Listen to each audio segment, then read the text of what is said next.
tell when you start. Yes, good to go, Fenil. You can start. Okay. So, very good evening to all of you. And yes, we are on day two of this wonderful series, very informative series, which is uh, around revolving around the gift city. So, before we move ahead, I would request the team to play the IC.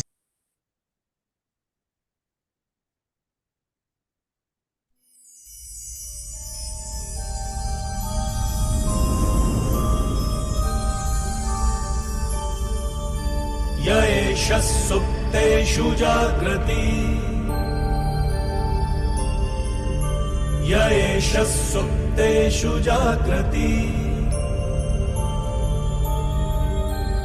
कामं कामं कामं कामपुरुषो पुरुषो निर्विमाणः निर्विमाणः तदेव शुक्रं तद्ब्रह्मा तद्ब्रह्मा तदेवामृतमुच्यते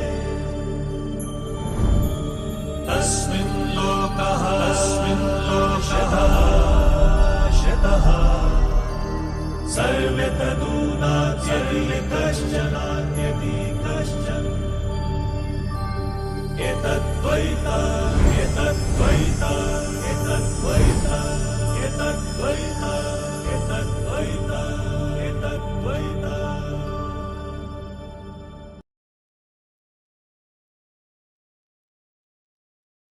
Yes, friends. So, CA Ketan Sayyaji, the chairman of WRC in absentia, CA Jinal Savla, secretary of WRC, the three learned faculties, CA Amit Kedia ji, CA Pawan Chaudhary ji, and we can say that one of the faculty also and one of the person is who is very instrumental in getting this whole series curated. No one else, CA Mayank Jain ji and CA Sonia madam. And all the participants, I welcome you all to this day two of this Gift City series. And we can say that the topic for the today is unlocking the capital market potential at the Gift IFSC and a gateway to global opportunities. And before we move to it, I would request you all that in case, because I know that there are certain participants who join after day one. So in case you want to know more about the day one, right, in which we discuss basically that what Gift IFSC is, right? How it differs from the domestic market, what kind of opportunities are there, and what kind of regulatory authorities try to drive it. All those basics were discussed in the first session. So if you want, you can have a look at it on the YouTube channel of WARC. Now, friends, in this particular session,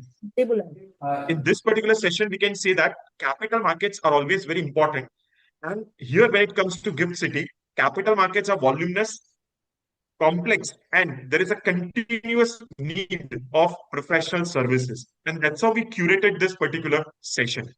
Now, to my knowledge, when this section progresses, friends, we will come to know that how the capital markets at the GIFT IFSC differ from the local stock exchanges. Which are the types of entities which operate in IFSC capital markets? Which type of risks which arise, maybe with respect to compliance, or maybe reporting, or maybe governance? The speakers will throw light on it. Moreover, how global investors view this Indian IFSC structures. And very lastly, and very pertinent why we all are here is that how we can serve as a chartered accountant beyond our routine compliance practice. So that is the main base by which this session is curated. And I'm confident that post session, everyone will be able to know that how GIFT IFSC connects the Indian markets and the global capital, and why CAs are in the investors' confidence. So with this base, as chairman is not present, I would request CA Jinal Savla madam, the secretary of WRC, to introduce the three speakers, learned speakers for the evening. Thank you, Fenil Bhai. Friends, it is indeed an honor for me to introduce our today's learned speaker, starting with CA Pawan Chaudhary ji, Deputy General Manager of International Financial Services Center Authority, overseeing corporate finance, sustainable finance, and registration of intermediaries. Senior regulatory professional with deep experience in capital markets policy, financial regulation, and institutional oversight. Former SEBI officer in the Department of Debt and Hybrid Securities, contributing to regulatory frameworks for corporate bonds, municipal bonds, REITs, and InvITs. hands-on experience in market surveillance, having served in SEBI's integrated surveillance department, expert in market development and regulatory architecture with a strong focus on strengthening financial markets and IFSC ecosystems. So, sir, we welcome you in today's seminar to share your knowledge on on opportunities in capital market in IFSC. Coming to CA Mayank Jain, Chief Financial Officer of India International Exchange IFSC, with 14 years plus of experience across finance, treasury, compliance, taxation, budgeting, audits, and ERP implementation. Leads finance and accounts, HR, internal controls, and administration, playing a key role in strengthening governance and operational efficiency at India INX. Extensive corporate experience with leading organizations including Tata Communications, BSE Limited, and Khandelwal Jain and Company. Board level exposure in IFSC entities, currently serving as non-independent director at India INX Global Access IFSC Limited. Formal managerial and directorial roles across IFSC institutions including India International Bullion Holding IFSC Limited, India International Bullion Exchange IFSC Limited, and India International Depositories Limited. Sir, we welcome you in today's seminar. And Thanks a coming lot. to our third learned speaker, CA Amit Kumar Kedia, sir, partner of Gopal Sharma and Company and director of KCA PL, with 18 plus years of experience advising corporates, institutions, and entrepreneurs on finance regulations and complex transactions. Leading expert in capital markets, real estate, and IFSCA frameworks covering RERA, REITs, SM REITs, AIFs, InvITs, SMEs, IPO, social stock exchange, fintech, and tokenization. Recognized thought leader and speaker, authoring books and research on IFSCA, RERA, AIFs, and REITs, and regularly addressing ICI, CII, CREDI, NAREDCO, and other premier forums. So, sir, it gives us immense pleasure to welcome all three learned speakers. Looking forward for sharing of knowledge from you. Thank you, and over to you, Thank you. Pavanji. Yeah. Thank you, Zinal, for a brief introduction, and I would like to thank India NX and Amit ji and Mayank ji from for India NX for having this session organized that is very central to India's financial globalization journey, to say. So I would start with a basic question like why was Gift City as an IFSC thought of when we already have a financial service center as a Mumbai where all the stock market transactions takes place. So Gift City was conceptualized as a smart city in 2007, and we had 2011 the first tower was built up, and then this International Financial Service Center. So why was this needed as such? Why the government thought of that we need to have an International Financial Service Center? Is that the first and primary that it should be a gateway to global capital, that any inbound fund. So there are two concepts which are very prevalent in this area when we think of a financial service center, that is inbound capital and an outbound. So inbound is what is coming in India, and outbound what the Indian investors want to invest in abroad. When we see global opportunities, Indian investors see the global opportunities and want to diversify their investment. Whereas inbound capital would be to foreign capital entering into India through a various instrument, securities, that is equity shares or a debt, or as in fund investments or a structured product.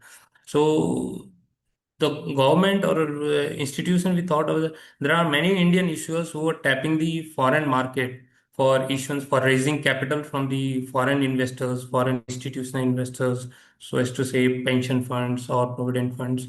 But the financial intermediation, so it's not when a company wants to raise a capital from abroad, it's not that they just go to the they reach out to the investors and then it is raised. But there are a lot of financial intermediation required in between. There are so many intermediaries required. Like if they want to raise a capital, they reach out to investment banker. They need services of a depository, then depository participant, then debenture trustee. So these all financial intermediation were happening in the foreign jurisdiction.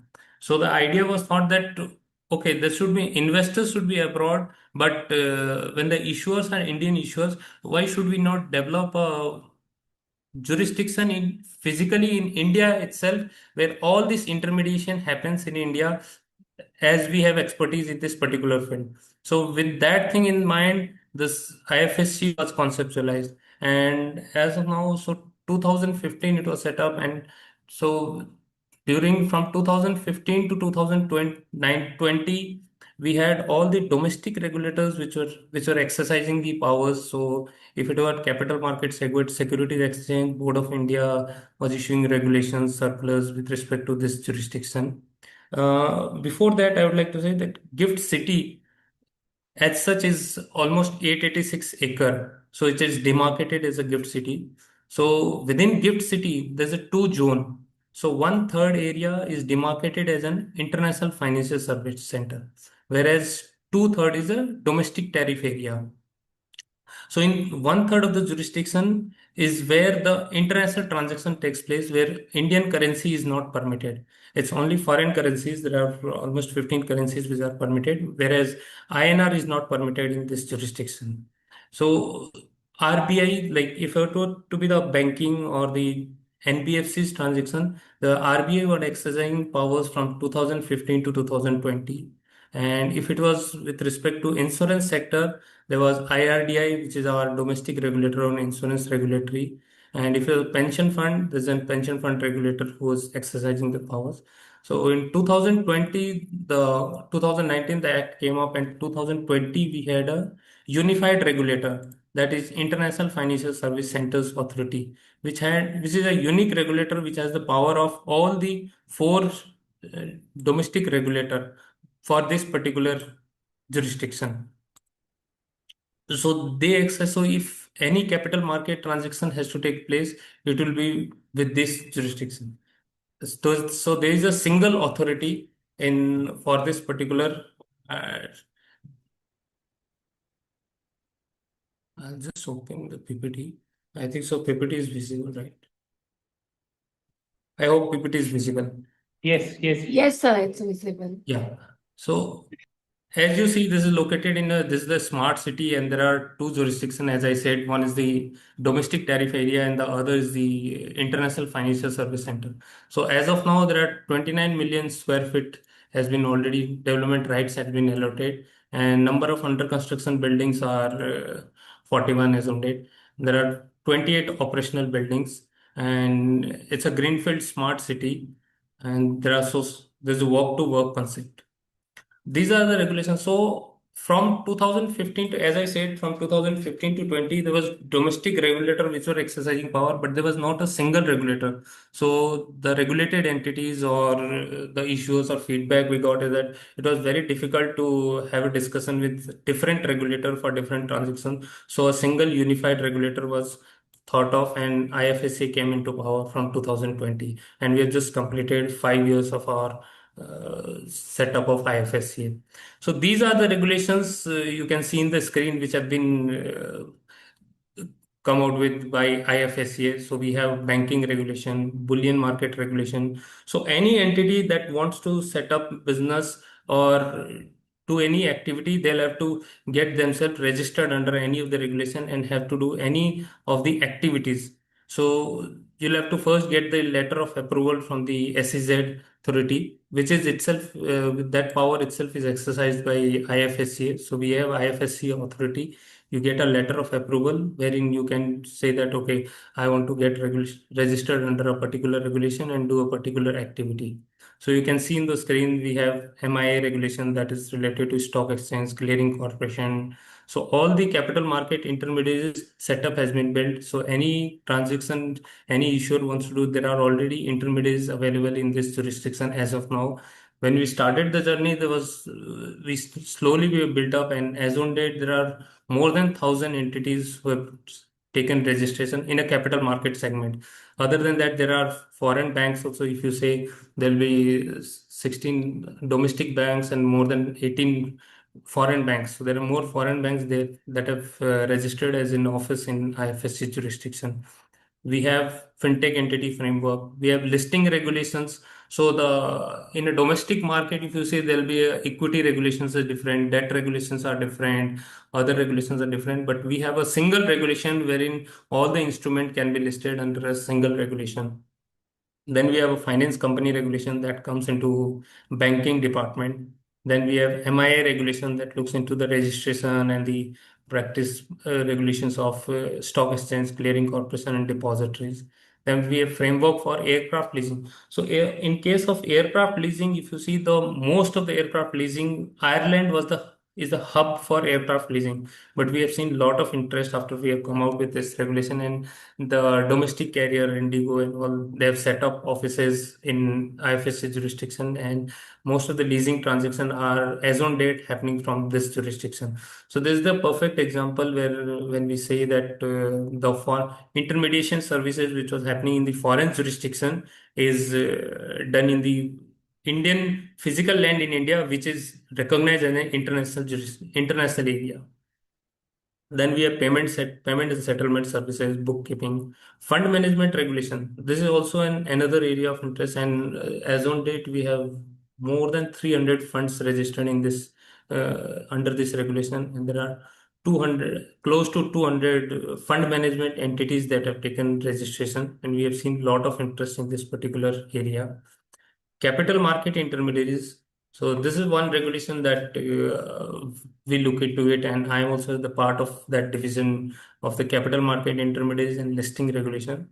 Under capital market intermediaries, so there are 11 type of intermediaries, and there's a single regulation for all the intermediaries. There's no different regulations for, like, if you have to register for a broker dealer, clearing member, or a depository participant, distributor, investment advisor, investment banker, or if you say ESG rating provider, credit rating agencies, research entity. This is a single regulation that takes care of the registration of all these intermediaries. And even compliance officer is common for all the intermediaries registered under CMI regulation. And we are also working on master key license. When recently our board has approved for a master key license that single registration key can be taken by an intermediary instead of applying for a different for 11 intermediaries separate application. A single registration can be filed in entity to take all sort of registration. If they want to take 10 registration or 5 registration, they need not file application for the 10 times. Single registration can be worked upon, and they can do it. So we'll shortly come out with a circular. Board has already approved and regulation is already enabled that particular provision. So we'll come out with an operational framework soon. And one more point I would like to highlight in capital market intermediaries. In our case, we have designed a single window IT system for registration of capital market intermediaries. So any entity who wants to get themselves registered, seek registration, it's a single window IT system. And if the entity is already registered in a domestic jurisdiction with Securities Exchange Board of India or Reserve Bank of India, IRDA, the NOC required also goes through this particular portal. So once you have applied for an registration, there's also a column for seeking NOC, and that automatically goes to the particular domestic regulator, and the NOC is approved in that portal itself. So it's a single point to contact for all intermediaries seeking registration in IFSC jurisdiction. Then we have registration of insurance business. This is also picking up a framework for setting of ITFS, place, foreign university. We have seen a lot of university have taken registration, and two of them are functional. KYC registration agency is the another important aspect in this jurisdiction. So we have come out with a regulation, and recently we have granted a registration to one of the intermediaries, that is the CDSL Ventures Limited, that is having that is also a KRA in domestic jurisdiction. So we are working upon it. So once this is in operational, we have granted a registration. So all the regulated entities in this particular jurisdiction can do KYC and upload that particular details into this KRA. And so the investor need not do duplication of KYC. Once it's registered, all the registered entities or intermediaries in this jurisdiction can access that KYC through KRA. We are also working upon if the entities which are already registered and the registration details are already available in domestic jurisdiction, if that also can be integrated in this particular office which is set up in IFSC jurisdiction, that also will be a boom. So hopefully we'll come out with something. Then we have TechFin and ancillary provider, insurance provider, registration of factors, framework for global access.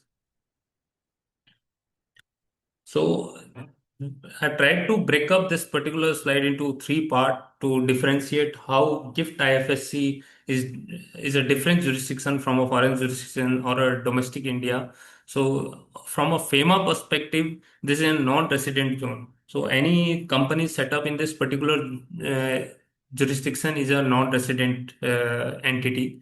It's a foreign entity as per FEMA regulation. Whereas in domestic tariff area, it would consider itself an onshore resident. So as I said you earlier, even in Gift City, it's divided into two parts: domestic tariff area and international financial service center. So if an entity is set up in a domestic tariff area of a Gift City, it will be considered as a resident. Whereas if it's into one third area, which is demarcated as an international financial service center, it would be an non-resident or a foreign entity.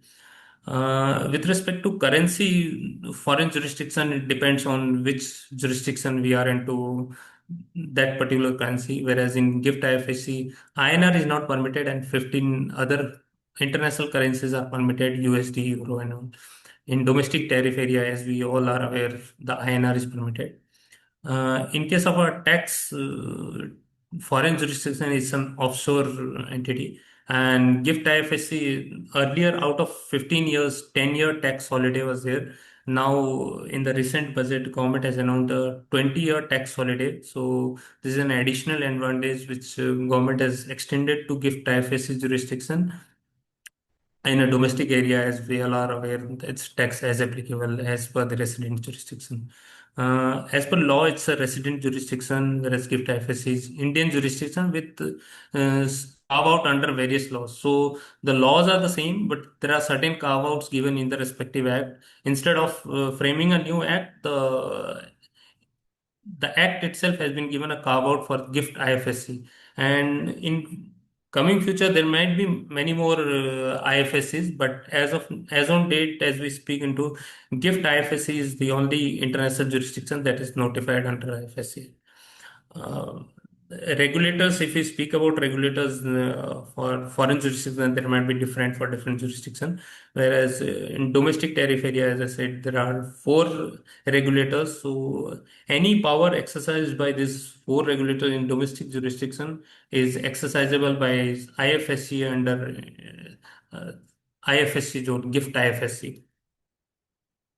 These are the data with respect to how many entities have taken registration and how many entities have set up their offices in particular jurisdiction. So on the bracket, if you can see, those are the number of entities that are registered with IFSC. This is the journey from our 2020 when IFSC was set up till 2025. This is a journey of 5 years, if you can see. So Indian banks, 17 Indian banks are there, whereas foreign banks we have 18 as on date. Global administrative office we have two, then there are representative officers. We have two stock exchanges. Both stock exchanges are the subsidiaries of one is the subsidiaries of National Stock Exchange, the other is the Bombay Stock Exchange. So the subsidiary of National Stock Exchange of India is NSCIX, National Stock Exchange of India, NSC International Exchange, whereas for Bombay Stock Exchange, the subsidiary is India International Exchange, and our next speaker, Mayank Jain, he's from India International Exchange. Then we have two clearing corporation, similar, both the subsidiaries of our National Clearing Corporation and then Indian Clearing Corporation. On a depository front, in a domestic jurisdiction, we have two depositories that are NSDL and CDSL, whereas in this jurisdiction, we have a single depository which looks into care of capital market and even bullion. Broker dealers, we have 93 broker dealers. In Indian context, we call trading members or brokers. So there are 93 are registered. Investment banker, we have 6 investment bankers registered, which are the merchant bankers in Indian jurisdiction. Custodians, we have 5 custodian registered over here. Depository participant, we have 10. Clearing members, similarly, we have 23. And 2 credit rating agencies have already registered and set up their offices, and others are also in the pipeline of seeking registration. On fund management entities, if you see, there are close to 200 fund management entities registered with us, and 323 AIF fund schemes have been launched under this jurisdiction. Investment advisor, we have 4, portfolio manager 90s, and distributor 15. Similarly, on reinsurance aspect, you can see 22, 31 insurance intermediaries, and international bullion exchange, we have 1.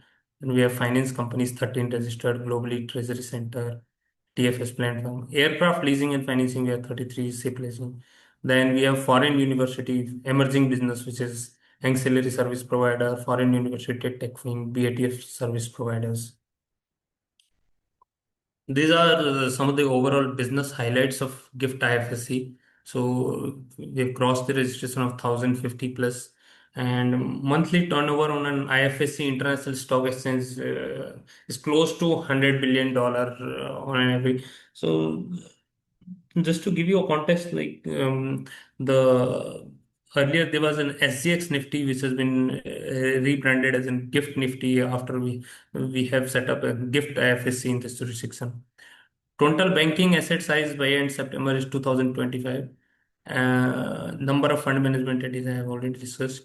Cumulative debt listing. So debt listing on IFSC exchange has been $67 billion close to cumulative, and out. And we have seen a lot of attraction in ESG debt in this particular jurisdiction. So around $16 billion, close to 24% would be ESG bond.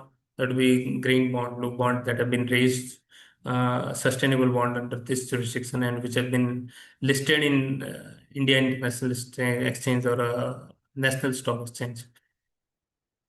The aviation asset, 337 aviation assets have been leased, and there are $76 billion plus total targeted corpus of AIFs. So competitive tax regime, as I said, there are 20 out of 25 years, 20-year tax holidays have been given in recent budget, which was earlier 10 years out of the 15 years. And further, the future tax after the tax holiday period is over, that certainty also has been provided in the recent budget, which said that there will be a tax of 15%. So that gives very much clarity to the institution or entities who have a long-term vision and long-term approach, because there was uncertainty between the entities who are looking to set up offices over this jurisdiction. So what will happen? What will the tax rates after 1 year, or after we complete this 10-year or 20-year tax holiday period? In case of commodity transaction tax, STT, there is no, recently budget has announced increase the STT also, but in this jurisdiction there are no STT, GST as on date. With respect to bonds, corporate bonds which are listed in IFSC stock exchanges, there's also a reduced withholding tax of 9%. In Whereas bonds which are listed in foreign stock exchange, that depends upon country to country where it has been listed, it would amount to 20%, 15% withholding tax. And plus, this 9% withholding tax is the final tax which has been provided under Income Tax Act. So any investors who have, foreign investor who is investing into a bond which is listed in the IFSC stock exchange, 9% withholding tax is deducted by the issuers while paying the interest, and that's the final tax. So no return, income tax return has to be filed by investors if he has only that return. So that's also a flexibility that has been provided for this particular jurisdiction. There's a competitive tax regime for funds, and there are various incentives under Gujarat IT/ITS policy. So these are the entities, some of the entities we have, the major entities which have used this particular jurisdiction either to set up offices or do transactions. Like in case of a company who has used in a debt listing, you will find out the banking, those that have set up offices. Capital market segment, if you see, these are the entities who are registered here as an MIS. alternative investment fund. So there are sovereign wealth fund which set up offices over here, fintech companies, aircraft leasing. You can see major airlines, Air India, Indigo, Vistara, were using foreign jurisdiction for because most of their aircraft are on lease basis, so they've set up offices over here. Ancillary services, we have uh, big fours, legal firm or an auditor firms who have registered. Then we have finance companies, insurance companies. So when we have to come to the capital market segment, you see NSE, IFSC. So international derivatives are on Indian indices like NSE, IFSC, SGX Connect migrated. So the earlier there was an SGX Gifty contract which was traded on Singapore Stock Exchange. Those have been migrated to Gift IFSC, NSE International Exchange, and the trading on this particular index happens in this particular jurisdiction. Then we have BSE Sensex derivative, and we have longer trading hours in this particular jurisdiction, close to more than 20 hours of trading. The securities are traded in this particular jurisdiction. There is no foreign currency risk as such as trading is happening in USD. So, and even remote trading participants have been enabled. So, a trading member who is registered in foreign jurisdiction, they can directly trade into our stock exchange in IFSC. Government also has allowed direct listing of Indian stocks. So this is very interesting.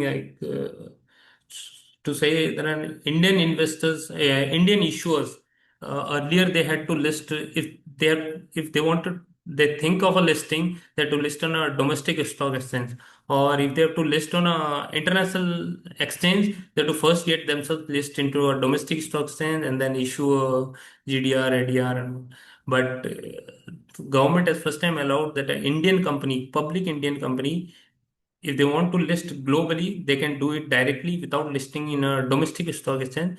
And if they have to do foreign, IFSC is only recognized as the place where they can do international listing. And recently, in company XCD has already filed in draft offer document. So they'll be the first company, hopefully, to get themselves their equity listing in this particular jurisdiction.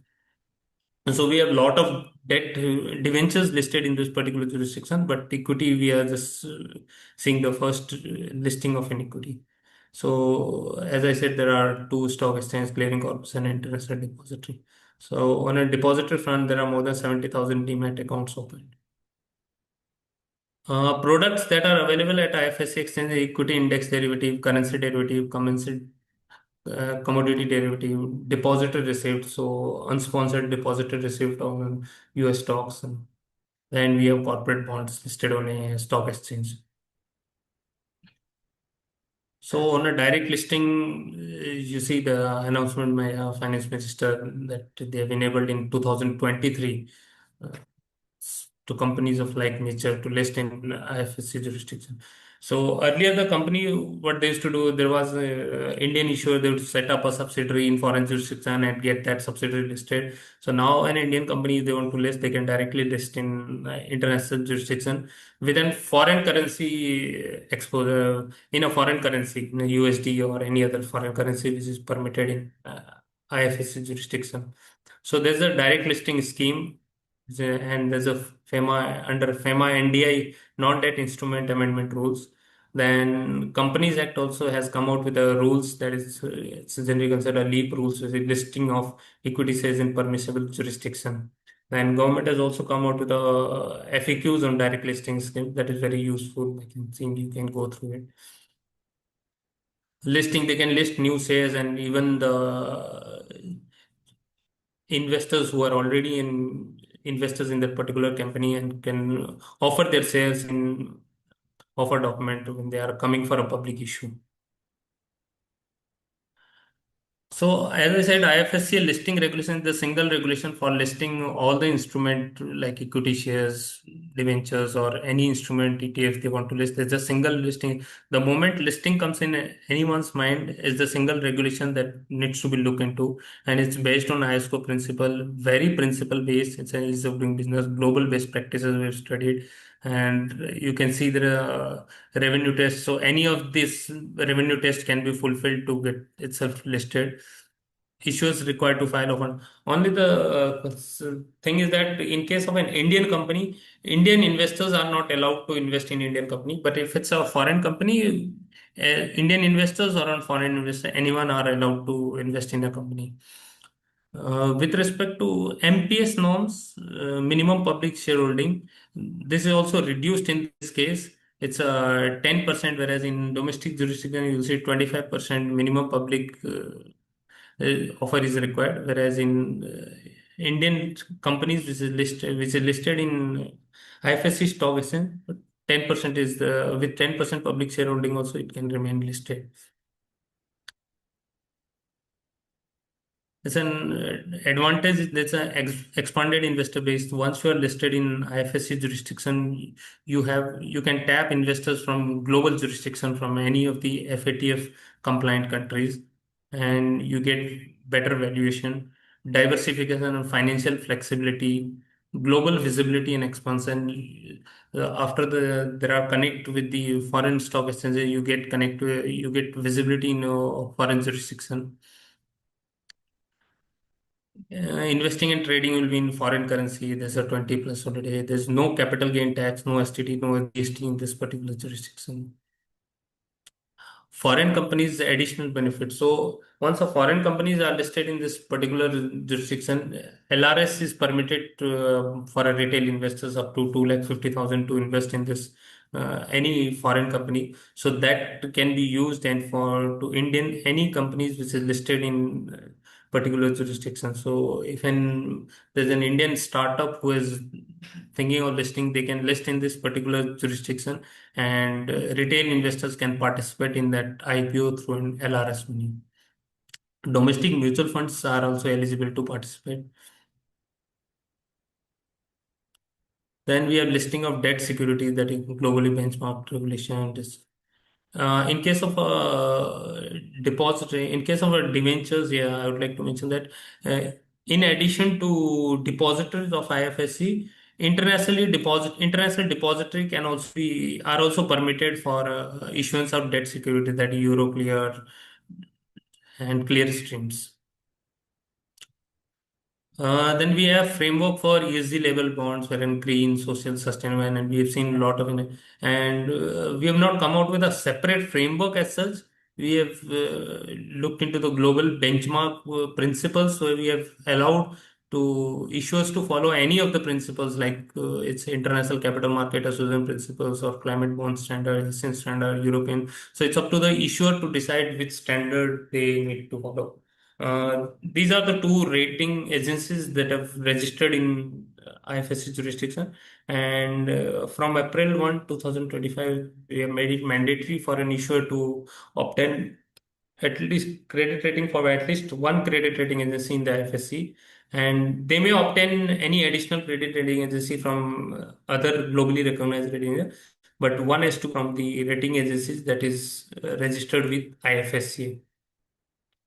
In addition to that, CARES Global Rating has also issued sovereign rating for 39 countries. That also is an interesting piece. Whenever you have got time, you can go and study that. Debt listing, these are the issuers, large issuers who have listed their bonds in particular jurisdiction in IFSC stock exchange. This is the data. I think so. I've already explained. This is $68 billion, 16 billion is so mostly ESG level debt. We have seen a lot of attraction. Uh, these are the breakup of the data of 2024-25. We saw total 57 debt issuances, raising approximately 6 points. So in a single financial year, there was a raising of $7 billion, and mostly are USD dominated issuance. Mostly about 100% are USD. So you see October is the highest, and we see there are around after every month there are 600 million worth of issuance of USD. These are the issuer profiles, the Muthoot Finance, REC, and we have seen a difference now close to last year. The most of the bonds which are raised have issued their license, taken their license from the depositories, which is in IFSC instead of foreign depositories. So that also we have seen a shift from the issuers. So, this is the data. We had studied debt market of 2024-25, what had happened. And there's a debt market report which is published in our IFSC website. You can go through that website. These data or graphs which are mentioned in the PPT are from that report. So that provides a very holistic view of what all has happened during 2024-25 with respect to debt issuances. It provides a profile of these issuers, how many issuers have come in, repeated issuers, and what are the large issuances, small issuances. So whenever you have time, you can go through that report. So there are four occurrences by three issuers and three occurrences by six and two by seven. Instrument distribution, if you see, there are fixed rate bonds are 39%, floating rate are 61%, 35 issuance of $0.33 billion and 22 issuance of 6.66 billion. So it's not that only large issuers have been tapping this market. Even the smaller issuers have been tapping the using the IFSC stock exchange to raise foreign currency bonds. Recently, and last, I think so might be 2, 3, 4 months back, we had also come out with a clarification that foreign currency convertible bonds can also be listed as per debt instrument regulation. So whatever is required by debt rules, those rules are followed for listing of foreign currency convertible bonds. So those foreign currency bond we've seen that which are listed abroad also have taken a secondary listing, and we have also seen a first Sri Lankan bond secondary listing on the stock exchange. There's the maturity profile wherein you see the most of the maturity profiles are between 3 to 5 years tenure. Uh, there's a issue size distribution tuitions up to 2 million. There's a breakup, so the how many are up to 10 million or 11 to 100 million and all. Sustainable finance. This is the breakup of how many are green sustainable. So this is the percentage of breakup of the ESG bonds. You see, like 53% green, 31%. So this is globally also we see the same pattern. Like globally, whatever bonds have been issued on a ESG space, is the most of 50% are on the green and 30% social. Uh, International depository issuance distribution. If you see now 63% issuance have been under IIDI, whereas 9% is in DTC and other international investors is 28%. So thank you very much for patiently listening to me.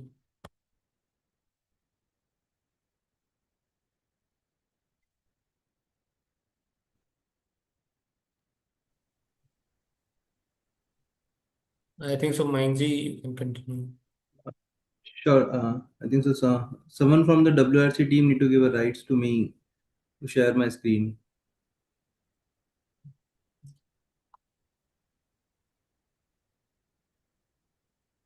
Just a second. So by the time like the screen has been allowed, I will request Pawanji, there is a very interesting question which is there at the Q&A box. So if you can like enlighten all of the participants on that. Yeah, I'm just going through.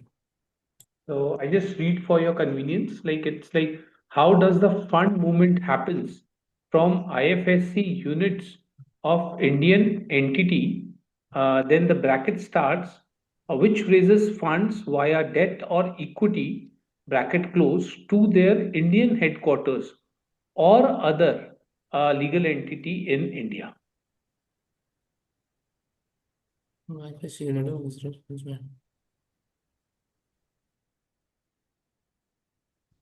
how does the fund movement happen from an IFSC unit of an Indian entity?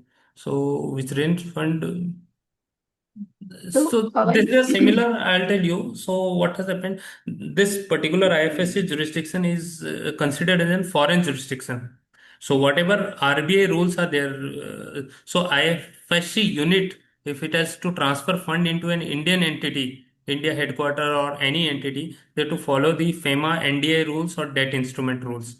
Whereas if you are raising funds from foreign jurisdiction, those rules are not applicable. But when you are, because it's foreign to foreign, the moment funds comes into a IFSC jurisdiction, and if you have to move into Indian jurisdiction, you'll have to follow the those rules.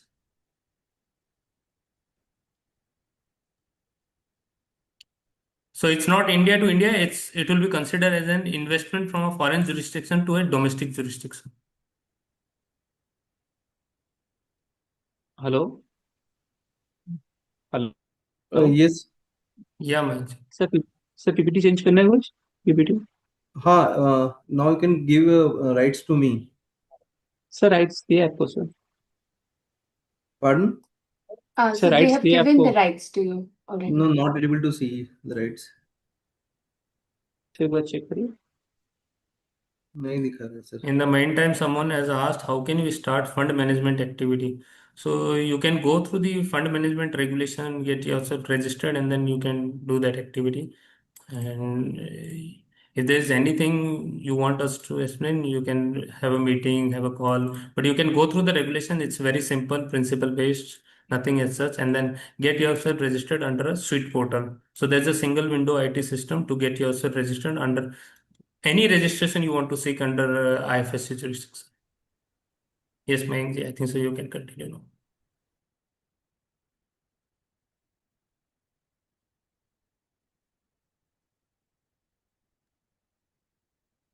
Is my screen visible? Yes. Okay. Thanks a lot to all of you, first of all. So this side, Mayank, representing India Annex, a BSc subsidiary company. So let me give a brief thanks to Pawanji for taking this time for this session and giving insight on the regulatory framework, how the IFSC has been emerged over a period of time from a capital market opportunity perspective, a capital market intermediate perspective. One thing I wish to highlight is basically IFSC is doing on a daily basis, I would say on a periodic basis, they are releasing or relaxing the norms subject to their competent with the global jurisdictions. Like if you heard Pawanji, they have now introduced the single registration basically for all type of capital market intermediary. This is again a steps has been taken for ease the of onboard the capital market intermediary to the GIFT IFSC jurisdictions. So I think so with this, I thanks a lot Pawanji and IFSC for this joining this webinar and show the how the regulatory has overview journey has reached on a period of time. Thanks a lot. So now we as a subsidiary of BSc, India Annex and India ICC is promoted by the BSc Limited. India Annex is a wholly owned subsidiary called as a India Annex Global Access IFSC Limited. India Annex is basically a outbound inbound investments, and India Annex GA it provides a outbound investment opportunity. The clearing corporation is which clears and settles the trades which has happened on the India Annex platform. So this is just a corporate structure we have, and this is just a BSc at a glance from an numbers perspective and market capitalization and the investor ecosystem. The first row, and the second is basically the mutual fund related BSc Star MF, where is contributing for the growth of the mutual fund industry in India and the number of the profitabilities of the BSc at consolidation level. So I think so. Sir has already covered what is a GIFT IFSC unique features. So I'm not touching going in much detail. Basically, 15 currency has been permitted by IFSC, a freely convertible currency in GIFT IFSC for the trade in the GIFT IFSC. Second is which I want to highlight is the tax competitiveness at the GIFT IFSC. If you see the first row is basically no STT, no CTT, no capital gain tax, no STT, stamp duty, no GST. These all four are basically given to the market participant who trades on the platform of the India Annex or GIFT IFSC exchanges, and that is a perpetual. There is no time limit has been assigned to this tax advantages. Recently, in the recent budget, the tax holiday period has been extended from 10 years to 20 years, after 15 years to 25 years, wherein 100% profit of the business units will be eligible for deduction as per the Income Tax Act, basically. And now there's a MAT provision is also relaxed for the IFSC entity, and lower withholding tax, I think so, which Bonji has also mentioned. Tonsor has also mentioned that if any Indian issuers who is raising a money through a foreign issuance or debt securities, basically, as per the withholding tax, there is a withholding tax of 20%. if those bonds or securities are listed on the India NX platform or India NX GSM platform and or gift IFSC exchange platform, the return tax will reduce from 20 to 9%. So there is a saving of 11%. That's why we have reached around more than 150 debt security has been listed on India NX GSM platform. More than 50 issuers has reached to the gift tax jurisdictions for this because of this value proposition. And there are certain other tax benefit which are not immediately related to the capital market, but with respect to the interest payout by the banks to the non-residents, and the no capital gain on the relocation of the capital assets. So I think so that is already covered by Pawanji also. The business highlights from an overall gift IFSC perspective.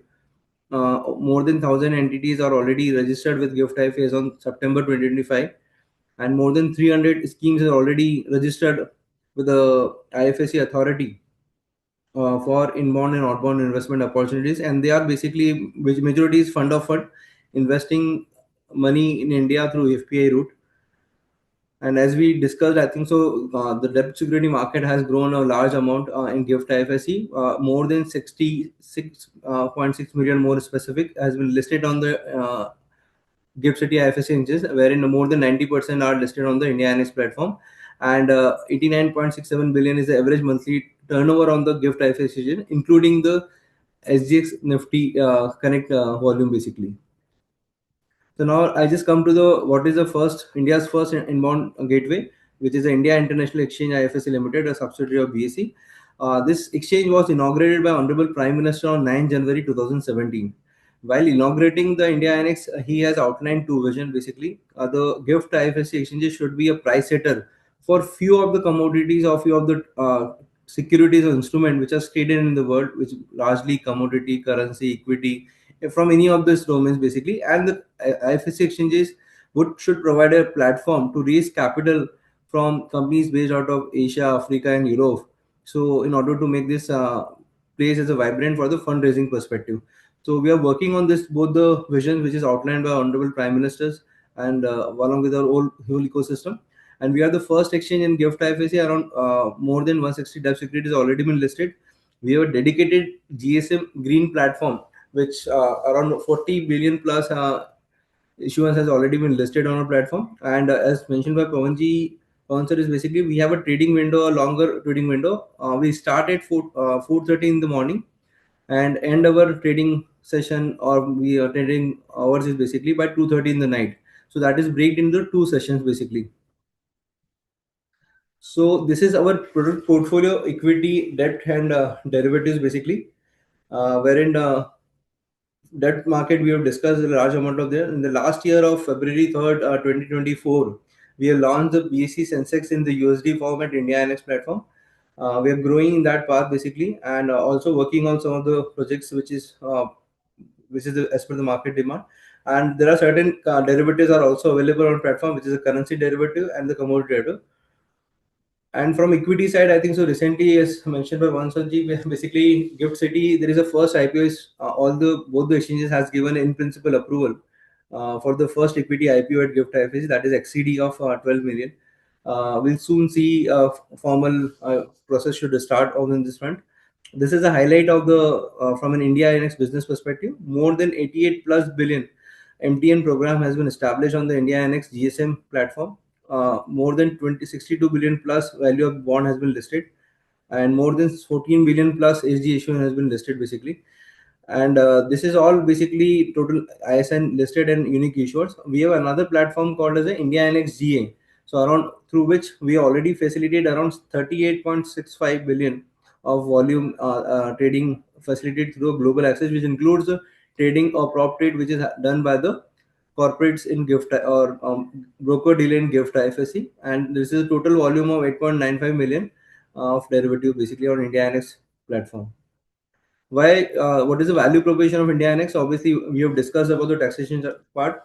For the time being, we have not leaving any transaction cost on the Sensex future, and there are other value propositions like we provide a free co-location facility to our members in order to trade so seamlessly on a platform.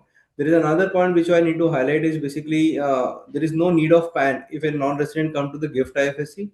because if there is no any other income other than the gift IFSC, subject to certain terms and conditions, they can come to India, and without having a PAN, there is no need of having a tax compliances also. So there is a ease of entering into the market of India through gift IFSC or India-based product through gift IFSC basically. So we have a robust technology in place, T7 architect of Eurex T7, and single segment or common margin can be used for the multi asset class. What does it mean? In domestic, there is a different segments like for currency, commodity, but in India NX platform, there is a one single segment. The same margin can be used across all the segments, all the commodities, all the products basically. So this is just a technical side from an what is the contract specification of the Sensex. It is similar to what is there in the domestic, only the trades happens in the USD and the pricing also in USD basically. So how you can trade or how you can approach to the India Index? So there are generally the approaches to access the market is basically through a broker. So there are two types of broker is basically foreign broker and Indian broker. So recently, in the beginning of the financial year, I think SEBI has allowed Indian brokers to set up a shops as a branch route, that is, we call it as a separate business unit. A good move by in order to bring a parity with the foreign brokers and order to bring a ease of business, or subject to they need to have a complete ring fencing between the domestic operations and the gift IFSC operation, that they need to compulsory make sure that. And from in order to attract the more foreign brokers, the various opportunity has been provided by a subsidiary route, branch route. There is called a snap structure and the authorized person. And the lastly, I think so IFSC is on the remote trading participant, wherein no physical setup required in the gift IFSC, but there are certain, they cannot do a client trade, they can only do a prop trade basically. There are certain subject terms and conditions associated to it basically. So for more details, you can visit our website also. So these are the listing bond universe we have, wherein large marquee names you see Adani, Reliance, SBI, all has used, I would say, listed their securities on the India NX GSM platform. This is a global security market platform. So this is again just one more point which I had like to highlight. We also India Annex also has a MOU with the Luxembourg Stock Exchange, through which we facilitate the which are the securities of the listed on the India Annex platform can also listed on the gift IFSC exchanges. Listed on the India Annex platform can also listed on the SOL list of the Luxembourg Stock Exchange. Basically, by that way it works. We have, through our cooperation agreement with the Luxembourg Stock Exchange. So these are the two key listings has been happened in this financial year. One is basically a foreign currency convertible bond. The first FCCB which is listed on the India Annex platform. The details of the description, and the first I would say Asian company or Sri Lankan bank which list their bonds at the secondary listing at the India Annex platform.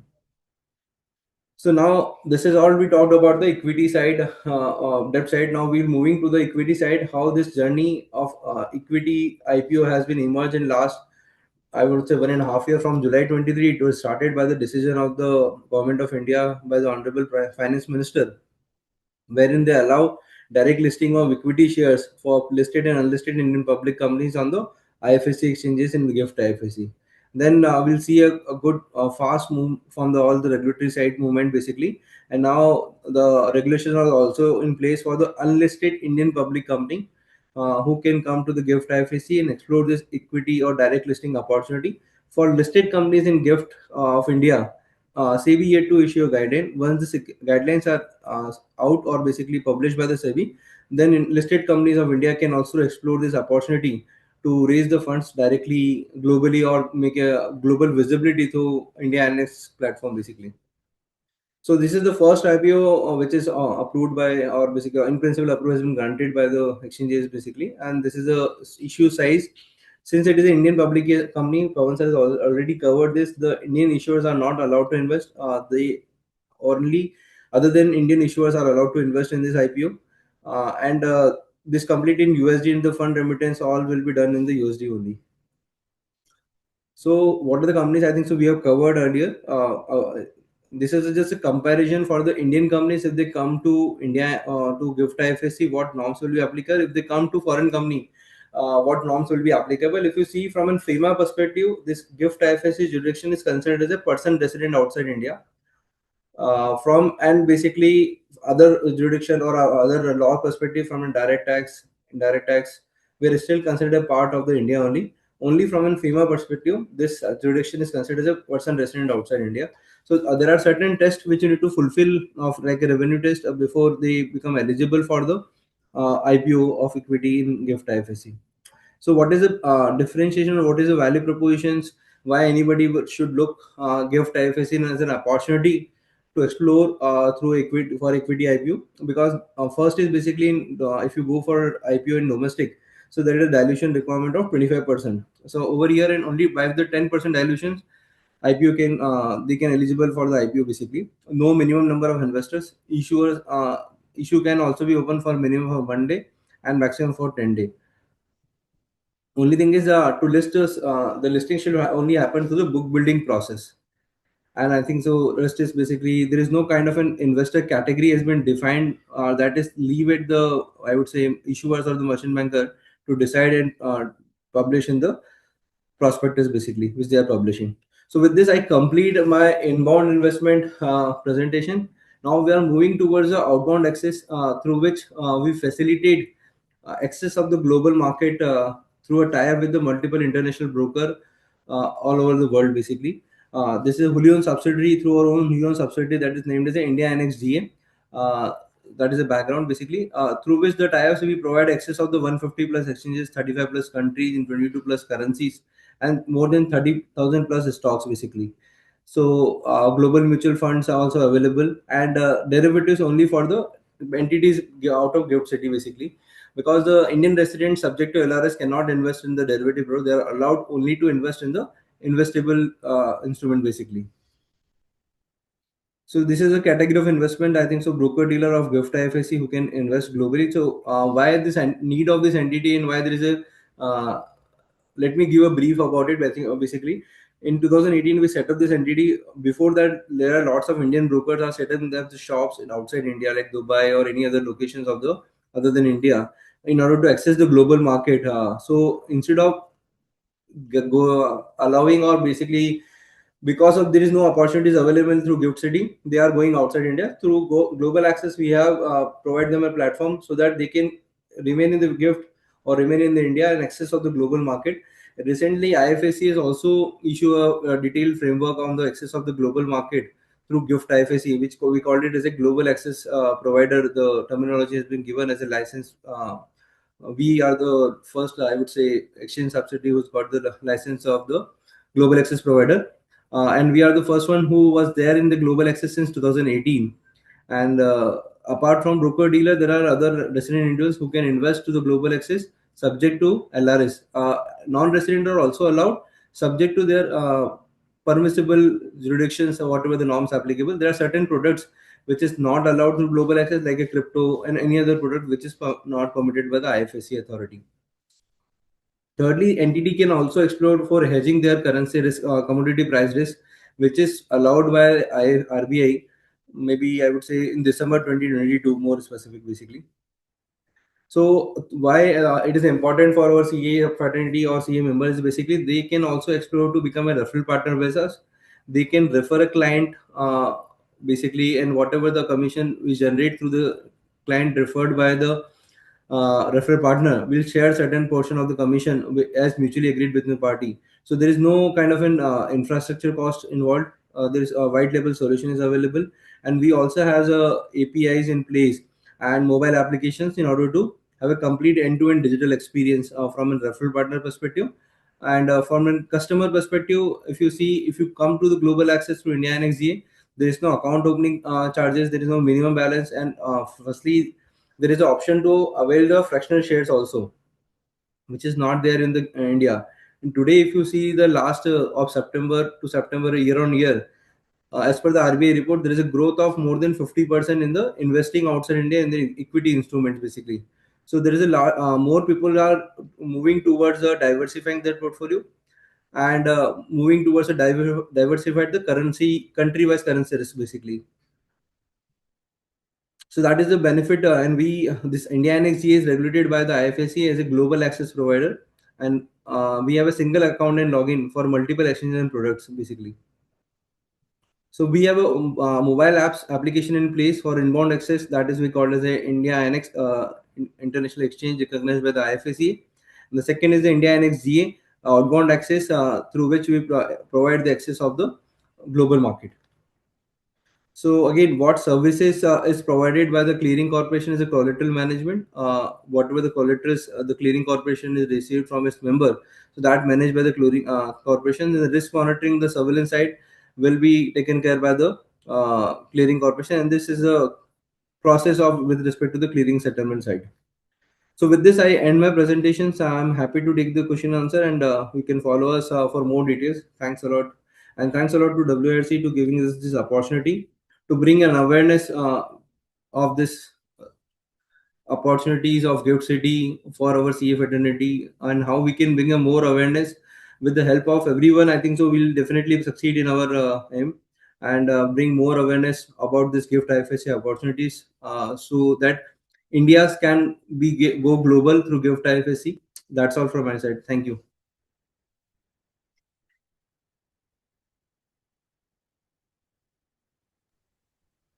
Thank you, CA Mayank, for your presentation. We quickly move on to the next speaker, and then we will have a closing Q&A session towards the end.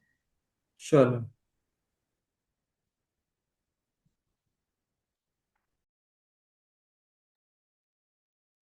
So thank you very much, WARC, Pawanji, Mayankji, for an opportunity and an insightful session.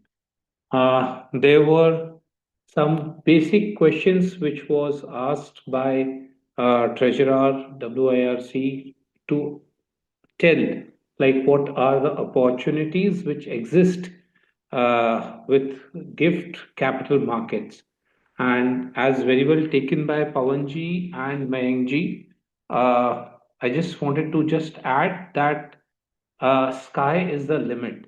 And as we have seen how big the capital market of India had become, what the capital market was there way back in 1992, where SEBI have came and played a very pivotal role, and where today, standing at 2026, how we are recognized as a capital market world over. Another 20 years where the announcement have came in the budget just a week's rather a week have not even completed on first, where now the exemption of taxes would be for another 25 more years for out of 20 consecutive years, and post that there would be only 15% of taxes to the company. So post Dubai, that means post 25 years also, if we compare today, we as gift would be the second lowest tax in the world. Yes, today it's tax free. The second one is Singapore, which is at 17%. But post 25 also, we would be there at second level only. So you can think how big the opportunity is and how big it would be coming in these coming years. And 25 years from here, there will be absolutely a parallel ecosystem in terms of the capital market which exists in India. And I will not stop here. In India, I will say which exists in the world.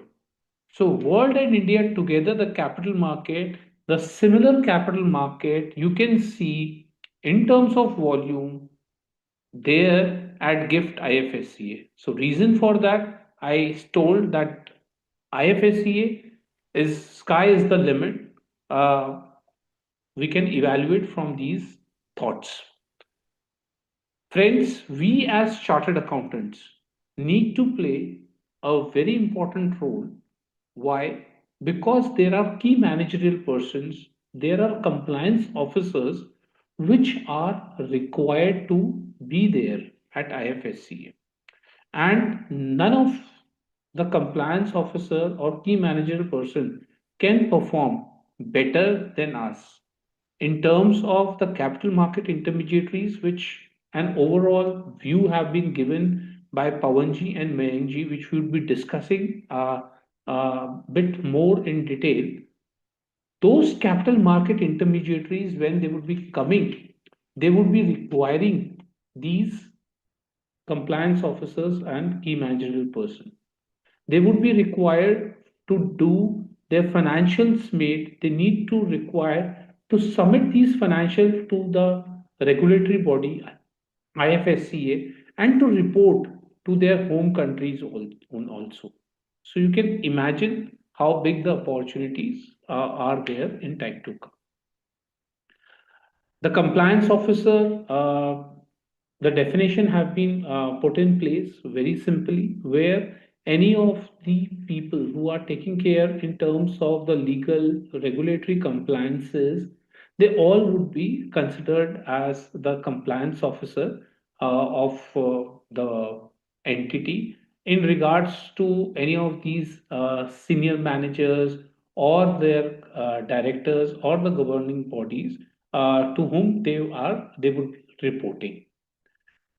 So if we see in terms of the control would be if we have like understood and taken into account many times at the Companies Act level, but if specifically we see towards the definition of control in the regulation, the CMI regulation, that is the Capital Market Intermediaries regulation, which specifically dealt with the capital markets. There, the control, the decisions, the policies where whichever have the controlling more than 50%, they all would be considered as a controlling stake. Maybe they will be controlling directly or indirectly. That would be taking into consideration. As I was telling you, the foreign capital market, the foreign jurisdiction, this foreign jurisdiction would be any country which is other than India. So, any of these organizations, entities which are coming across the globe, they would be considered and put into place in regards of the foreign jurisdiction. And there are certain people who would be required to get the work done. That is the key managerial person, those would be required. So the key managerial person has very well and very specifically defined as the chief executive officers or the managing directors, the company secretary of the corporates, the whole-time directors, the chief financial officer, they all would be considered as the key managerial person. For all the 11 intermediaries which are there is a certain net worth criteria which would be required to be maintained, and those net worth criteria they can maintain at their head office level or at the branch level, and whichever manner they would be intimating to the authority. For the principal officers, again, this becomes a very important aspect, or we can say a very important role for we as professionals, chartered accountants, where all these designated employees of these capital market intermediaries who are having an overall responsibility would be considered as the principal officer. And for the application, as told by Pawanji, it's the SWIFT through which the single window IT system through which the application could be put in place. Now, you can just see how proactive is the authority, the IFSC authority, that now, as told by Pawanji, all the intermediaries can just come up with a single application in case they need to do a multiple activities also. Then also in that case they can just fulfill by filing up a single application, and with that single application they can get themselves registered with the multiple registration, or you can say the multiple activities they look forward with. So these are the 11 intermediaries which are there covered into the capital market intermediaries regulation. So first one is the broker who facilitates in the working the activities of purchase and sales of the security. The clearing member who would be dealing in the clearing activities, credit rating agencies, custodians, debenture trustees, depository participants, the distributors, ESG rating and data providers, the investment advisors, investment bankers, and research entities. So these are the capital market intermediaries. Again, it is how big the opportunity is that all these 11 capital market intermediaries can come and open their shop. Maybe they are having an existence in India. So any broker or say a investment advisor who is doing investment advisory in the jurisdiction of India can now open their shops at GIFT IFSCA and can advise on the equity and bonds there at IFSCA. Similarly, and this is a big thing, similarly, the advisor across the world, maybe an advisor who is sitting in US or a advisor who is sitting at Singapore, now wants to advise on the IFSCA side, then they can come and open their shops here. So here where again our opportunity comes, where we as professional, not directly only through like the participation or guiding these advisors into how they can participate in the capital market, but we can also advise and guide them how the registration and post registration, the compliance, the financials could be made by us as professionals. So it is like we have to see in a total lens that it is not only the capital market in which we as professionals can take an advantage moving forward from here, but overall it's like starting from registration to compliance to hand holding of these intermediaries, we can give a very important role.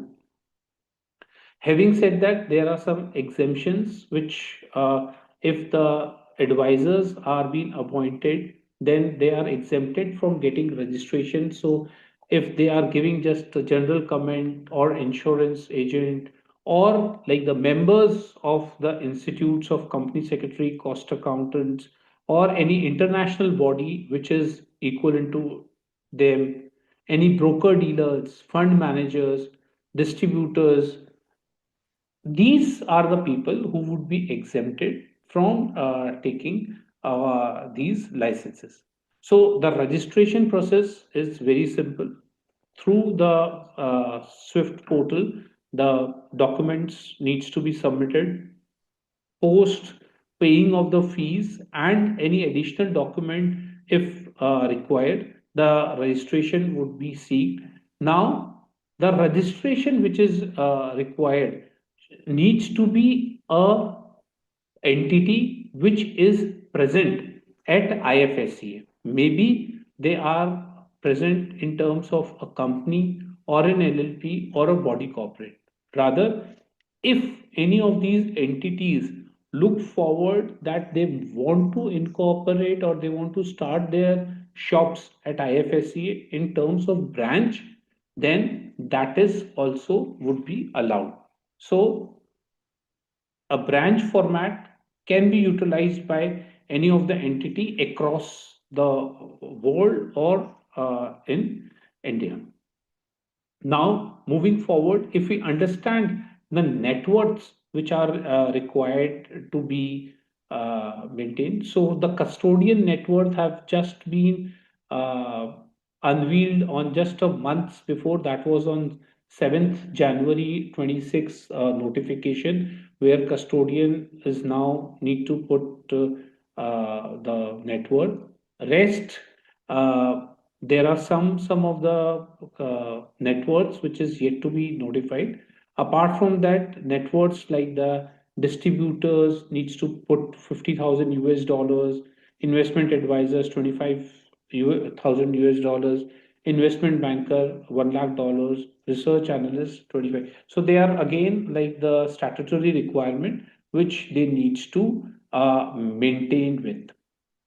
So, as told previously, if somebody is keeping or working as at a branch level, then that minimum net worth which is required to be kept by the branch can be kept at the head office, but it needs to be kept separately, where the net worth is being maintained specifically for the IFSCA purpose. So again, if we see, there is a principal officer and a compliance officer which is required to be there. It is again a mandatory compliance which is required to be there, where all the CMI, the capital market intermediaries, needs to have the principal officer and a compliance officer, and they must be based out of IFSCA. Again, for the activities, if now again in the amendment of 7th January 2026, there was an amendment that if these capital market intermediaries are having more activities under same roof, then they need not to appoint different or separate managers towards it. So, what would be the professional qualification? It could be finance law in terms of law, in accounting, business management, commerce, economics, capital market, banking, actuarial sciences. Recently, the fintech, science, technology, engineering, and mathematics have been added as the professional qualification. They need to be a bachelor of law who needs to be eligible for appointment of the compliance officer, and for the principal officer of a distributor or an investment advisors, the research entity shall have a graduate degree. So this is what is an important aspect. So the professional qualification which is required by these members, the members of Institute of Chartered Accountant, Company Secretary, Cost Accountant, or any degree which is equivalent to these foreign jurisdiction would be entitled, would be eligible. So the experience which these principal officers would be carrying would be at least of 3 years in the financial services, or at least 1 year for the ESG, and for the compliance officer, it needs to be at least 2 years in the financial services. So there are some general obligations which needs to be taken care, which needs to be dealt with these intermediaries. Again, it becomes a professional opportunity that when these intermediaries would be required to deal with these documentation, these records, then we as professionals would be helping them for creating these books of accounts, these documents by these capital market intermediaries.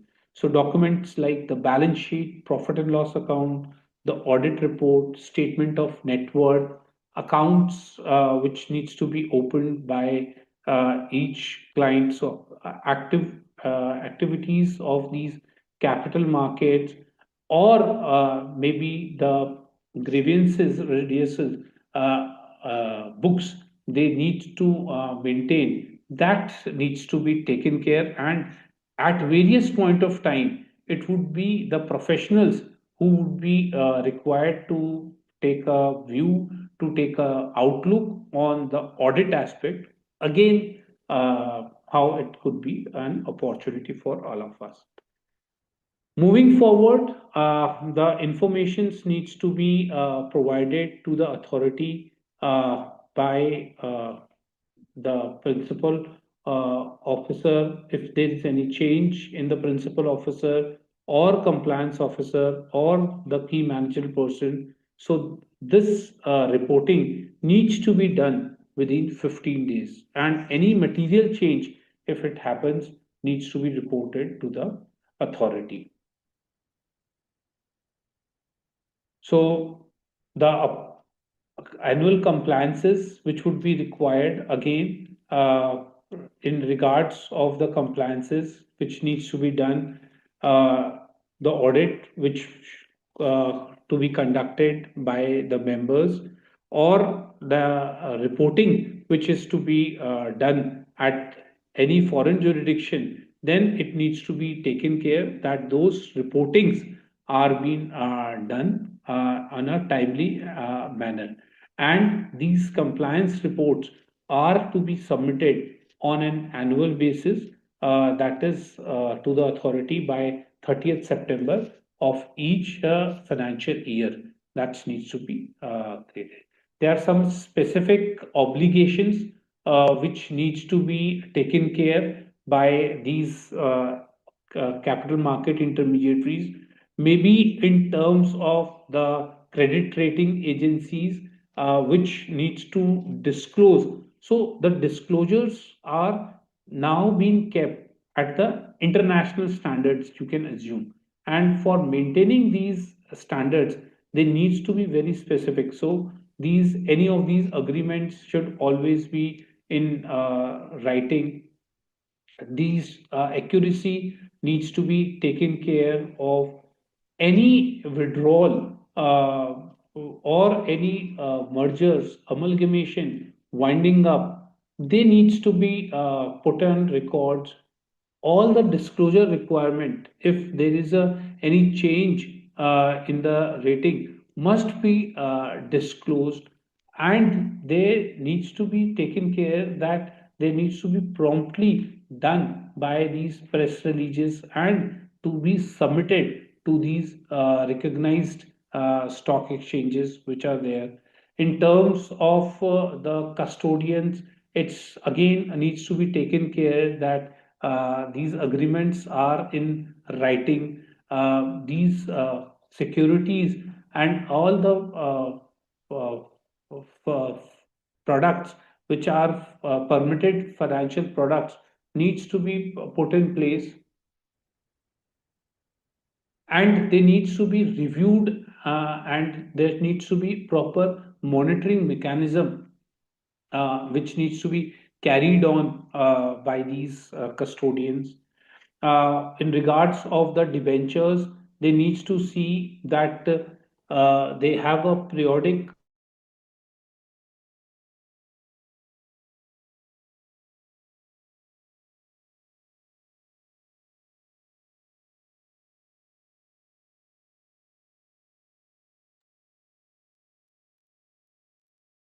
Amit sir, we are losing your voice. I think there is some issue at his end, seems to be. Let me check with him.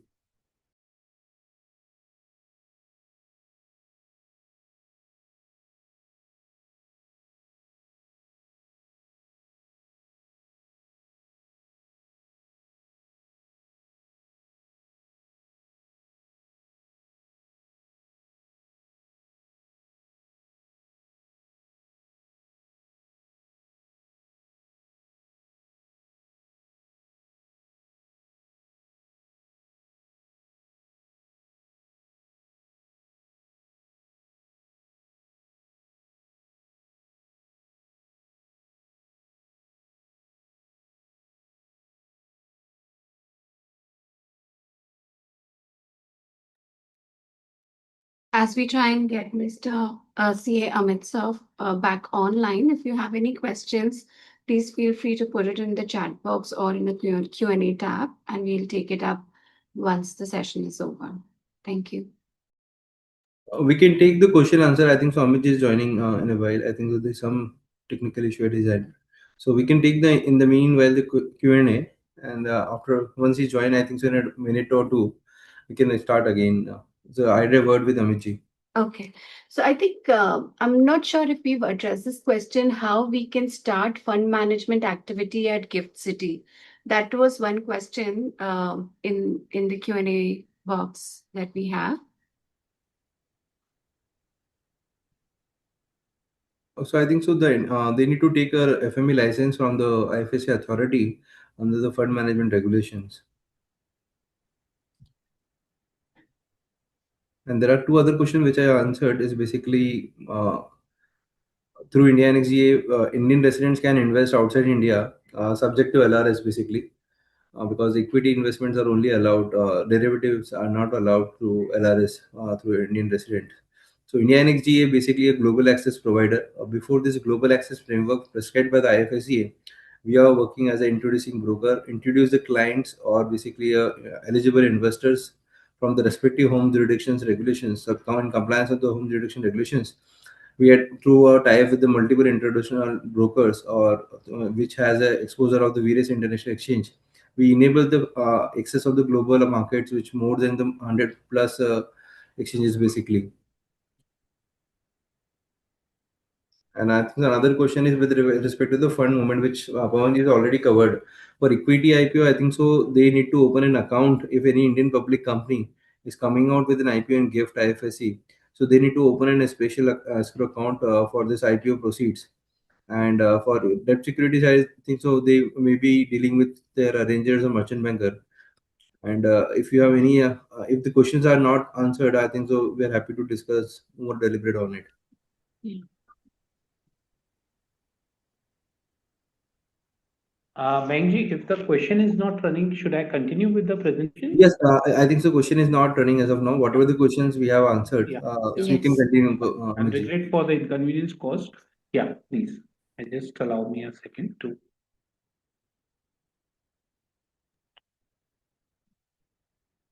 So is my presentation visible? Yes, sir. Yeah, Yes. thank you very much. So there are some, just allow me. So what depository needs to take care is to ensure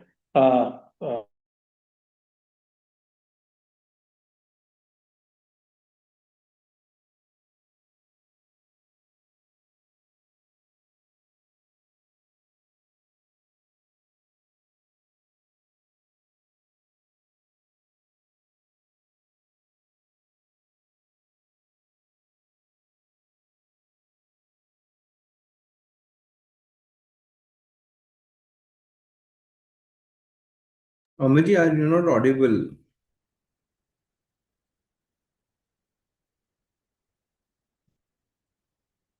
Amit ji?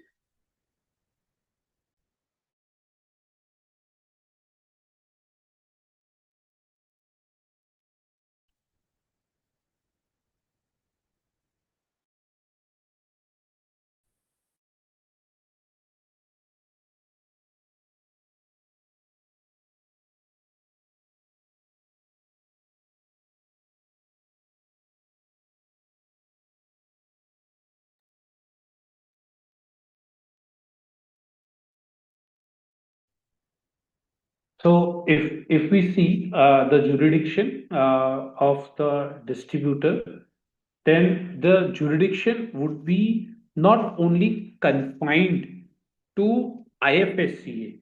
This jurisdiction would be covered in terms of the India, IFSCA, and all the foreign jurisdiction. So you can just imagine and see that how big would going to be becoming with in regards of the jurisdiction which these distributors would be having, and these foreign jurisdiction would not be covered that any specific area from where the entity registration or entity which is getting listed, that jurisdiction would be served. The jurisdiction would be the worldwide, across the world. So you can just imagine and think that how big the horizon if any distributor takes this. I can just give you an example. If a distributor is there at India or like US, they can very much confine or work on the jurisdiction for the distribution for their particular area or their particular state or the country, you can say. But here, the foundations would not be there, and the distributor can very well easily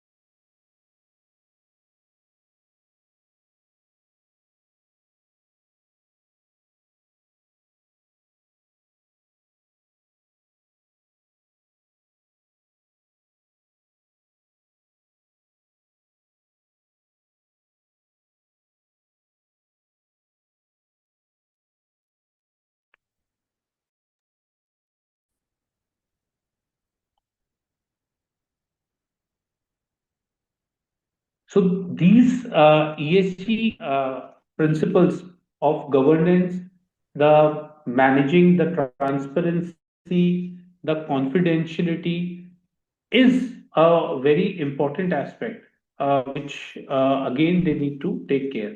For the investment advisors, proper disclosures in terms of the business, the holding position, any of material facts which needs to be put in place. That's all they needs to take care and see for this. For the investment banker, again, the agreements needs to be put in place in writing, the roles and responsibility which they are conducting, and they would be able to underwrite to an extent 20 times what their net worth is all about. So they would be taking into consideration the issues which are to an extent of 20 times their net worth. So with this, I thank every participant for their for taking out their convenient time, and regret for the connectivity issue because of which there was some disconnections between. Happy to take any questions along with my co-speakers.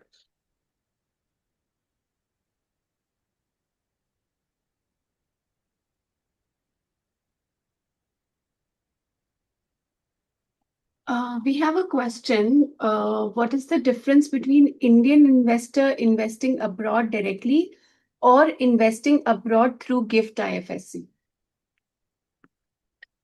Mayank Pawanji, any one of you would like to take the question? Sorry, can I again repeat the question if you don't mind? The question is, what is the difference between Indian investor investing abroad directly or investing abroad through GIFT IFSC? So to answer this question, I think so there was, if the Indian investors are investing directly to abroad, there is no regulatory regime. Basically, I would say more specific through GIFT IFSC. So that is through this regime is completely regulated by the IFSC authority. So there is a complete monitoring of the all the activities of the or market participants involved, especially the international broker. There is a exchange of informations basically between the international brokers and the global access provider. But if you're doing it directly, I think so that is not a regulated regime. If doing it through India directly in global market. Hope I answered the question. Yes. We have another question. Can mutual fund distributor operating in Maharashtra can operate from GIFT IFSC and provide services to Indian clients of Indian mutual funds? So I think so. There is a we are working on some product. I think so. To answer first question, I think so. They can mutual fund distributor can become a referral partners of India NXGA, or basically a global access provider in GIFT IFSC, and offering the global markets subject to LRS basically. And with regards to the AMC, we are working on some products. I think so. Once it is in public domain, we'll definitely have a more detailed discussion on it basically. Mhm. Okay, next question we have. In this, I would like to highlight this mutual fund distributor. So it should be a cross-border transaction. It cannot be Indian clients on Indian mutual funds. So it should be foreign jurisdiction to Indian mutual funds or Indian client investing into abroad. Correct, correct, sir.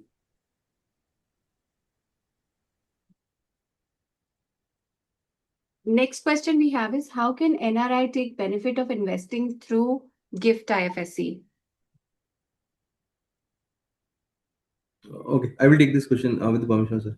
Okay, so basically, NRIs can have today. If you do see, if any NRI want to invest in the India-based products, they need to go either maybe TIS or non-TIS. Some procedure is involved, or maybe through FPI route. So there is a Sensex is available in USD form.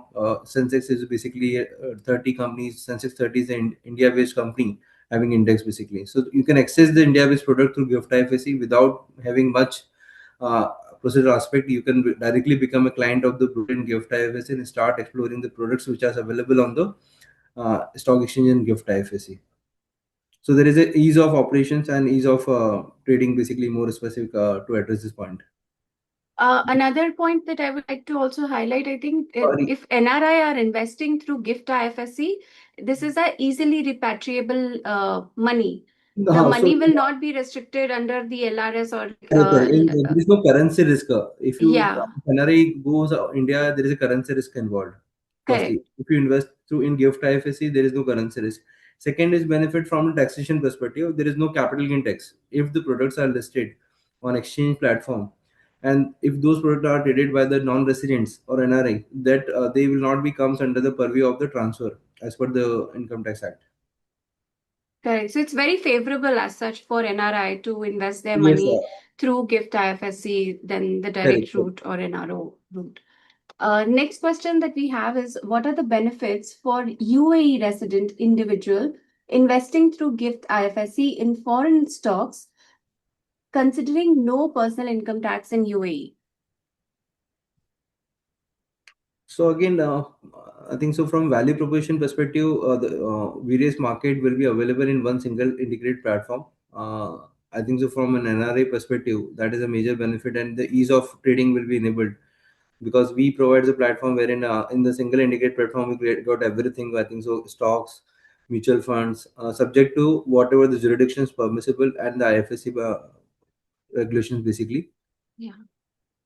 So, as such, I think even from the taxation point of view, since gift IFSC do not have any tax, whether it is income tax or STT or it would still be the same for a UAE investor to invest through GIFT IFSC and continue to take the benefit of no taxation even in GIFT IFSC. Yes, yes, sir. So there is Right. no kind of an NRI from any of the jurisdictions can basically. There is no restriction like from UAE or US or Yeah. also a non-resident basically in the Income Tax Act. Okay. So just to add on, they just need to take care of their own taxation. It would not be Correct. like there will Correct. be zero tax at IFSC. And just for the benefit of our viewers, GIFT is absolutely a foreign jurisdiction, which is absolutely tax free, and India is absolutely a different jurisdiction. So there is no linkage between these two jurisdictions. Both, if I say, for a simple understanding, both are different countries, you can say. So, in terms of FEMA, there would be no applicability as told by Pawanji. There are income tax would be same, but there are specific exemptions which have been brought into the Income Tax Act for the GIFT IFSC. And the mother of all exemption was on 1st of February 26, where 25 years have been permitted as an exemption Yes. type. So 25 years for the entities which is based out of Gift City, basically that exemption, which was earlier 10 years, now become about 20 years, 20. 25 years.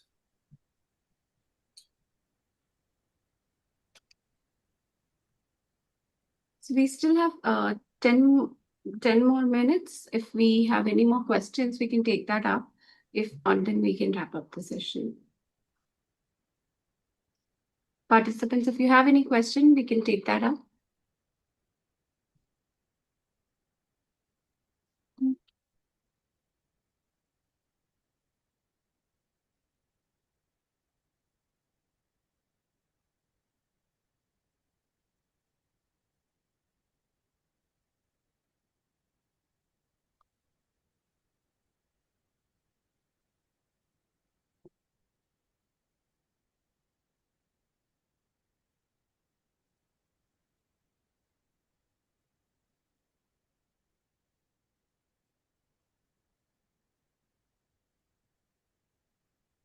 So based on the presentation Mr.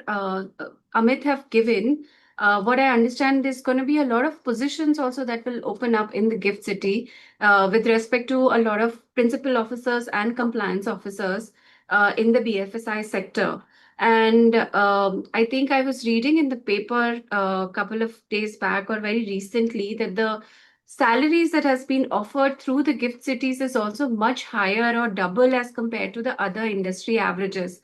So that has come up as a really good incentive that like you are actually living in India, but you get all the benefits of working abroad, and uh, uh, there's going to be a like plethora of opportunities coming in from different companies as well in the near future.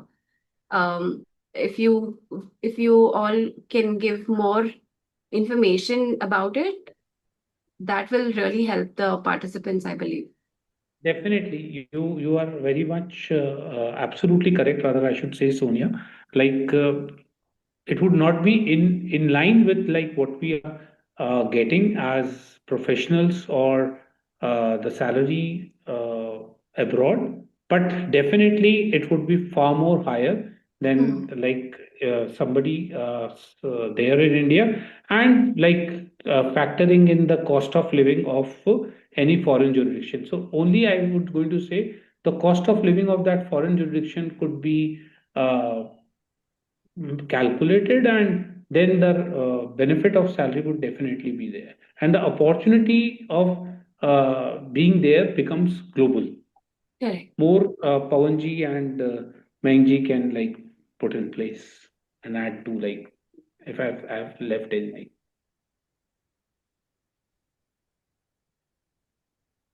Yes, I think so. I agree with Amit to with regards to the opportunities which is coming out of the Gift City. The amount of interest which is shown already by the certain big companies or maybe in the process of setting up their shops in Gift City. There is a lot of plethora of the jobs will be available in Gift City, and definitely will match the package also with our metro cities. Basically, I would say not say the currently is completely matching with the package point of view, but definitely from a human capital building perspective, the gift city is now will play a pivotal role in order to increase the human resources requirement at gift IFSC.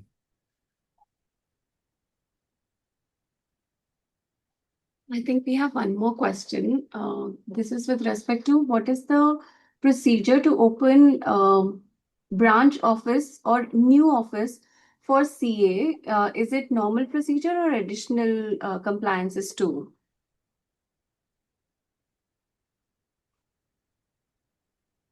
Amitji, will you be or I think so? So CA need to be take basically their necessary approval from the IFSC Again, authority. yeah. Sorry, can you come up with a question, please? So the There was some. question is, what is the procedure to open branch office or new office for CA? Is it normal procedure or additional compliances It too? is absolutely a normal procedure, and now there is one benefit also which have been given by the Institute of Chartered Accountant recently at their Pahalgaon council meeting, where we all chartered accountants practicing know that if you are their partner in a in a firm, you cannot be partner in another firm. And for the prospectus of CAG and for the banking, those points are not being counted. Now, with coming of this amendment by the council, you as a chartered accountant can be a partner in a foreign branch also, including a IFSCA branch. So if a person is a partner in a IFSC branch, IFSCA, you can say a chartered accountant firm and a chartered accountant firm in India, these points would be not be like merged, they would be kept separately and there would be no violation also. So with seeing IFSCA and chartered accountants going global, the Institute of Chartered Accountants in its council meeting have approved this. So it's a welcome approach and it would be considered as the IFSC would absolutely be considered as a branch. And similarly, in any part of the country, a chartered accountant maintain his branch, that opportunity would be there. Additionally, the opportunity would be the branch, whatever the branch would be earning, it would be tax free. So for 25 years, out of those 20 years consecutive, that branch can opt.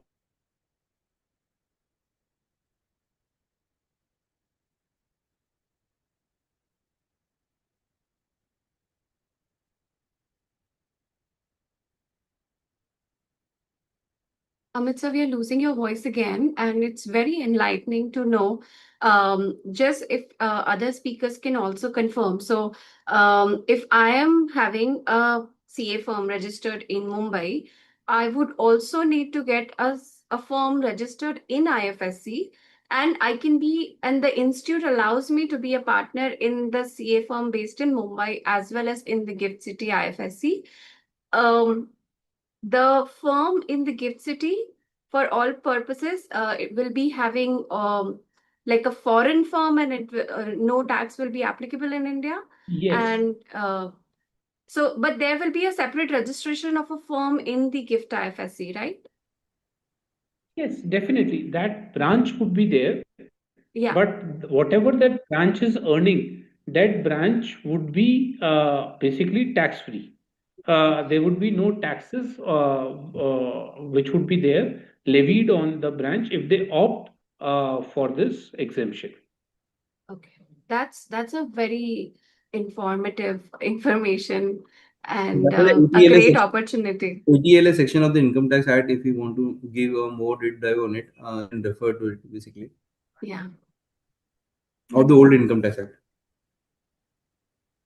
But that firm cannot 147 of new one. cater to Indian clients. Sorry. Yeah, so then there will be a restriction that the firm which is registered under the GIFT IFSC will only cater to the clients that are registered under GIFT IFSC. Any other No, work no, that no, you no. want? It would not like that. It would be to the world. So any as now I am having a branch at IFSC, I can cater to the world and IFSC itself.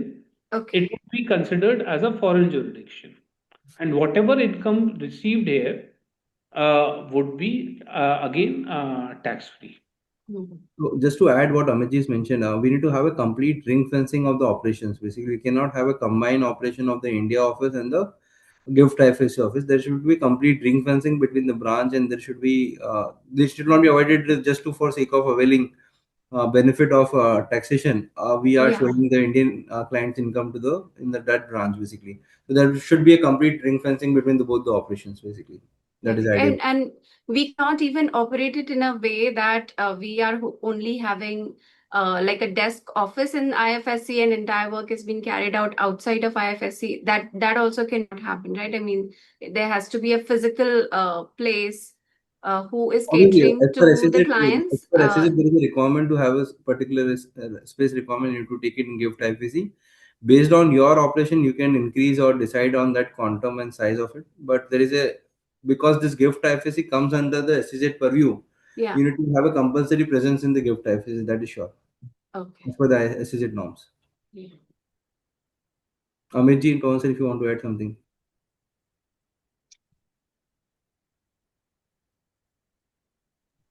No, I think so that covers areas. Nothing to add. Okay, thank you, sir.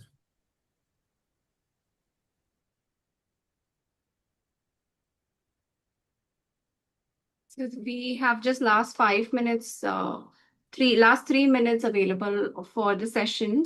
If there's any other session, if no, then we can conclude the session with a vote of thanks. I think we do have. How many seats do we need for registration in IFSC? That's So basically, there are separate formats. Minimum, there is no as such per se seats, but there are like plug and play. So these plug and plays starts from like 2 seats, 3 seats, 4, 6. There are multiple of that.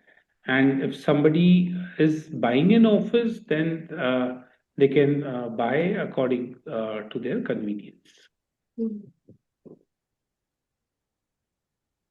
And then it would automatically attract some transfer pricing provisions because GIFT IFSC would be considered like a foreign party to a foreign related. No, there is no point of any for transfer pricing for the CA firm because they are absolutely, as told by Mengji, it would be absolutely different work which needs to be done, or rather say different clients. So Indian Yeah, thing would not be entertained there. It would be the gift itself or the foreign. or the foreign So client. from an income tax perspective, these entities are considered as an Indian, having a PAN number and everything. Yeah. So I think so maybe not be the domestic transfer pricing based on the applicability, but international transfer pricing definitely not applicable. Okay. All right.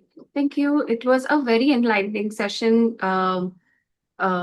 It's my honor and pleasure to give the vote of thanks. So first of all, I extend my sincere gratitude to all the speakers for sharing their deep knowledge, practice, insights, and global perspectives on GIFT IFSC. Your clarity on regulatory framework, opportunity for businesses and professionals, and even providing India's vision for an international financial hub has truly enriched all of us. I would also like to thank WIRT for organizing this session and giving us the opportunity to be in the know of all the recent developments and the initiatives our government is taking to make India a developed economy by 2047. So thank you all for your time.